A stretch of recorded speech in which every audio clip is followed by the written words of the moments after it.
I have to tell you, I love what I do because like 99% of everyone that I talk to and communicate with in my community is just amazing. And every once in a while I get this occasional little jab, and that's okay because quite frankly, I don't care what people think about me. I'm not here to win a popularity contest. It only took me about 40 years on the planet to figure that out, but it's really cool once you figure that out. That's not my purpose. My purpose isn't to make everyone love me. My purpose is to make a difference, and so that's really cool. But I got a little bit of a jab from someone going, basically saying that what I'm doing is a waste of time, that it's silly, that everything in moderation, we're all going to die anyways, all the same nonsense and garbage. So I wanted to it got me thinking though. I do a lot of analogies to either martial arts or parenting because that's my life. My life is you guys, martial arts, parenting, and my family. I mean, that's what's important to me. I started thinking about this comment and parenting for some reason. And it made me think about most of the moms I know. Most of the moms I know, and dads, this isn't a diss to you, it's just that I know a lot of moms and I'm a mom. So maybe I should say parents. But most of the moms I know go through this really weird transition when they become a mom. This crazy thing happens, those hormones kick in, that oxytocin kicks in when you become a mom, and suddenly, you'll jump in front of a bus or rip someone's head off the second that you become a mom. And I don't know what it is. It's just, it's just a weird thing that happens. And you become so incredibly protective the minute that you have a baby. Before I had a baby, pretty carefree. The second I had a baby, it was just insanity. And moms know what I'm talking about. I'm getting tons of comments and little symbols flying across my screen. So, yeah, and I'm assuming a lot of dads were the same way. But moms, even, we're not very big as females most of the time. It doesn't matter. I mean, I'm telling you right now, it just doesn't matter. You're going to go into this crazy hyperprotective mode. So this comment got me thinking about something because I feel the same way about my community, about teaching what I teach. And, why do I do it? This person basically said, why do you bother doing what you do? Why do you bother spending so much time exercising, eating healthy? And I've gotten that a lot since I started doing this. It made me really think about why I do it. And first of all, I do it because I love it. I love what I do. You're doing the right thing when you can't not do it. When I'm talking to people in the grocery store, when I'm doing this kind of stuff for free, when I speak at churches for free, that's when you know you're doing the right thing. Because I've been really sick and God gave me a second chance. And it would be an insult to God not to do it. I know it saves lives. Think about what with your kids. When you have a child and you know that you're going to protect that kid from doing something, they run into the street to grab a ball and you see a car coming, right? You know that what you know is going to save someone's life. You can't not do it, right? So you're hyper protective. And so I love my community and that's how I feel about it. So it got me thinking sort of all of this stuff. And maybe I was just tired. Maybe I'm hallucinating. I don't know. But really that's what started crossing my mind. And I thought about parenting styles. So there's different ways. I know many coaches who are awesome. I have lots of friends who are coaches in this industry. Sometimes they call us the health mafia, which I think is hilarious. So I know lots of people in this little health mafia field, and we all have different styles. So just like parents have different styles, some of us are helicopter moms. Some of us are, which I've never understood. I don't think it's helpful. For me, it's just not helpful at all. But I live in a community where that's very common. There's lots of helicopter moms. There are coaches and teachers, more like mentor type moms. And then there are very authoritative moms, and then there are authoritarian moms. So I fall somewhere between authoritative. I'm pretty clear about what the rules are, firm and kind, and I'm a coach. So that's the kind of mom I am. That's the type of parent I am, which maybe shows through with my community. I'm never going to be more invested than you are. I'm not going to drag you. I don't drag my daughter to results. I don't monitor her grades. They're her grades. But I do coach her and I let her pay consequences. However, it was like this weekend. There's a moment where something snaps. There's a moment where something is dangerous, where that it's time to snap into that hyperprotective, mama bear mode.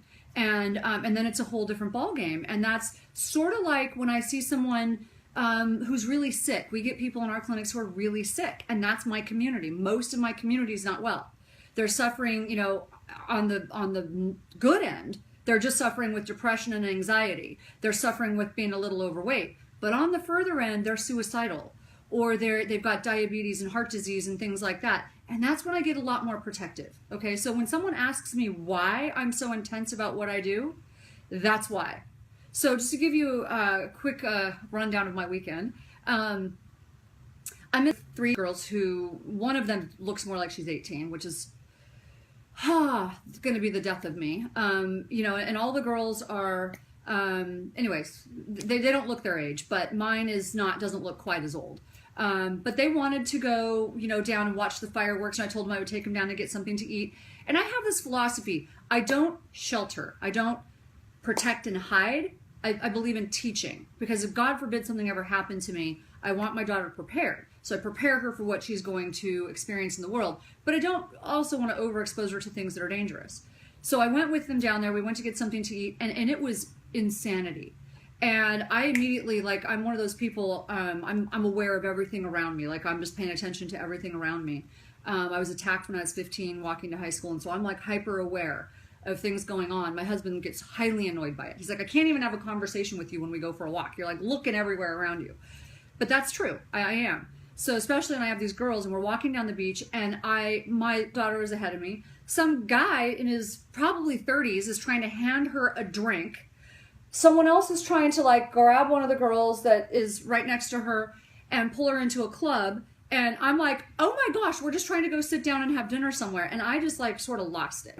But I literally, like, I run up to the guy who my daughter knows better. My daughter's pretty savvy. She like shut the guy down who was handing her a drink.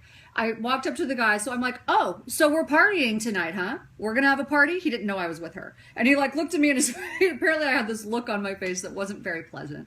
And I said, so we're gonna party tonight. I said, so apparently you don't have to be 21 to get into this club. He's like, oh, well, no, I guess I could get them in if they're 18. I'm like, oh, they look 18, right? And so I was like, not very nice. And I said a few words to him that I'm not gonna repeat.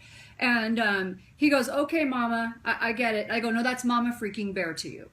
And so I'm telling you this because that's sort of the mode that I will go into a little bit, how I feel when I'm when I see that danger coming for someone. I'll get a little bit intense, a little bit hyper protective, you know, of people, you know, when I'm coaching them. And one more thing, I actually did look at them and I said, so that's a whole lot of jail time you guys are looking at right now. And that actually made them laugh. So, but in your case, as people who are trying to get healthy, you know I've been there. I've been sick. I see that train coming. I see that danger coming. And when when you've done all this research and you've got these answers and you've got access to some of the like best mentors in the world, and I want to help teach. And it's like those girls, I want to protect those girls from what I know is coming. It's like I can't stop myself. So when someone asks me why, because it's not just a matter of like, oh, it's only going to add a few years to your life. We're all going to die anyways. It's not about living or dying. We are all going to die anyways. It's about how you live. It's about, I'm an ICU nurse. I know a lot of ways that we can make people live a long time. Trust me, you don't want to live that way. I don't want to be on a ventilator. I don't want to be on, dialysis and life support. And it's about your purpose in life. It's about thriving and being vibrant and helping other people. And one really cool thing, I went to the Justin Bieber concert with the girls, and I have to say he's done a really good job of turning around. And at least at least what he's showing on the stage and whatever. And I'm just glad there was no social media when I was going through the tough stages in my life growing up. There was no one documenting every move I made. But it was a good concert. And at the end of it, he said, we all have a purpose. You might not know yours yet, but we all have one. God has a purpose for everybody. And he said, this is mine. And I was thinking the exact same thing. I'm like, this is mine. God was kind enough to show me mine. Or maybe I was finally smart enough to listen. And that's what I want for you guys. I want you to be smart enough to listen to your purpose. But I'm not going to shut up because that's my purpose. And one more thing he said. What did he say? He said, I loved this. He said, a lot of you came here tonight thinking you were going to honor me.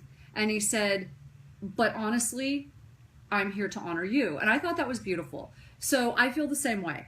You know, a lot of you come here and you say all these beautiful things to me and you're so complimentary. And I'm like, are you kidding me? Like, I have the coolest job in the world. Like, I have so much fun. And this is like, it's a blast for me to be able to like answer your questions and see. If you saw the testimonials I get, it's a high every day when I go to my inbox and open mail. And you guys are awesome. So little taste of my weekend. Hopefully you can empathize.